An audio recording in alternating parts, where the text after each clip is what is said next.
भारतातील कोट्यावधी कुटुंबियांसाठी स्वयंपाकाचा गॅस म्हणजे दैनंदिन जीवनाचा अविभाज्य भाग झाला आहे। सकाळचा गरम वाफाळता चहा असो किंवा संध्याकाळची गरम भाकरी, या सगळ्यांमागे एलपीजी सिलेंडरची अदृश्य भूमिका मोठी आहे।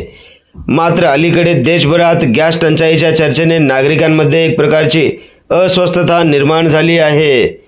या पार्श्वभूमीवर केंद्र सरकारने एलपीजी बुकिंगच्या नियमामध्ये काही महत्त्वपूर्ण बदल केले आहेत। काय आहेत ते बदल जाणून घेऊया या बातमीमध्ये। काय आहे ही बातमी सविस्तरपणे जाणून घेण्यासाठी आपण जर पहिल्यांदाच NGTV मराठी न्यूज चॅनलवरती आला असाल तर नक्की सबस्क्राईब करा। नमस्कार, मी बंदगी NGTV मराठी न्यूज चॅनलमध्ये तुम्हा सगळ्यांचं सहर्ष स्वागत करतोय।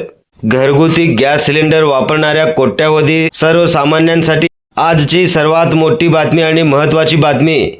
केंद्र सरकारने गॅस सिलेंडर बुकिंगच्या नियमामध्ये आतापर्यंतचा सर्वात मोठा बदल केला आहे। गेल्या काही दिवसापासून जागतिक पातळीवर विशेषतः इस्रायल आणि इराणमधील युद्धजन्य परिस्थितीमुळे इंधन पुरवठ्यावर परिणाम होण्याची शक्यता वर्तवली जात होती। याच पार्श्वभूमीवर साठेबाजी रोखण्यासाठी आणि प्रत्येक घरापर्यंत गॅस पोहोचावा यासाठी भारत सरकारने बुकिंगच्या कालावधीत मोठा बदल करण्याचा निर्णय घेतला आहे। आता तुम्हाला हवा तेव्हा गॅस बुक करता येणार नाही, तर त्यासाठी केंद्र सरकारने एक निश्चित कालावधी ठरवून दिला आहे। नक्की काय आहे हा नियम पाहूया या सविस्तर रिपोर्टमध्ये। केंद्र सरकारच्या पेट्रोलियम आणि नैसर्गिक गॅस मंत्रालयाने घेतलेल्या निर्णयानुसार आता 2 सिलेंडर बुकिंगमधील अंतर वाढवण्यात आले आहे। हा नियम प्रामुख्याने 2 भागात विभागला गेला आहे। पहिला भाग म्हणजे शहरी भाग। शहरात राहणाऱ्या ग्राहकांसाठी आता 2 सिलेंडर बुकिंगमध्ये किमान 25 दिवसाचे अंतर असणे अनिवार्य, म्हणजेच एकदा सिलेंडर मिळाल्यावर पुढच्या 25 दिवसापर्यंत तुम्हाला दुसरे बुकिंग करता येणार नाही। दुसरा भाग म्हणजे ग्रामीण भागासाठी ते अंतर अधिक असून तिथे आता 45 दिवसानंतरच नवीन सिलेंडर बुक करता येईल। यापूर्वी देखील हे अंतर केवळ 21 दिवसांचे होते। मात्र काही ग्राहक गॅस संपण्याआधीच पॅनिक बुकिंग करत असल्याचे सरकारच्या निदर्शनास आले आहे। यामुळे ज्यांना खरोखर गॅसची गरज आहे अशांना वेळेवर गॅस मिळत नाही। हीच परिस्थिती टाळण्यासाठी इसेन्शियल कमोडिटीज ॲक्ट म्हणजेच ECA अंतर्गत सरकारने हे पाऊल उचललेले आहे।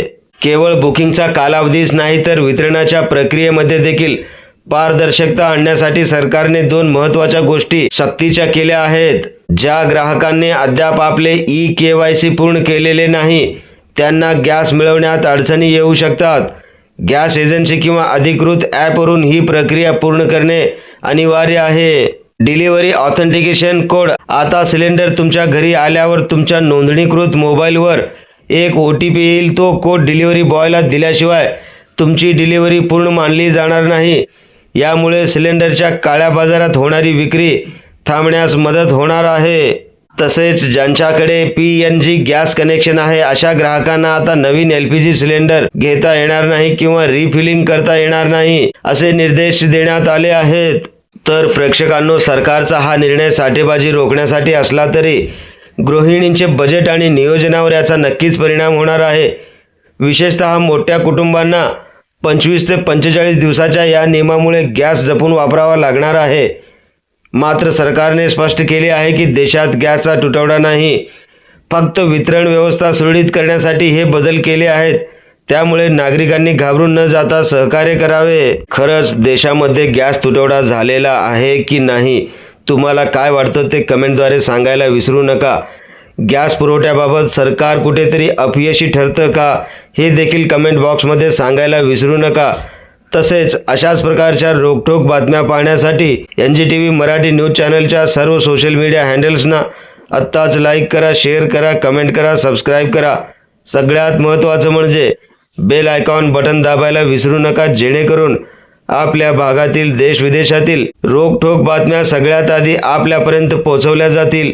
ब्युरो चीफ निजामशाह शेख सोबत बंदगी, NGTV मराठी न्यूज, सोलापूर।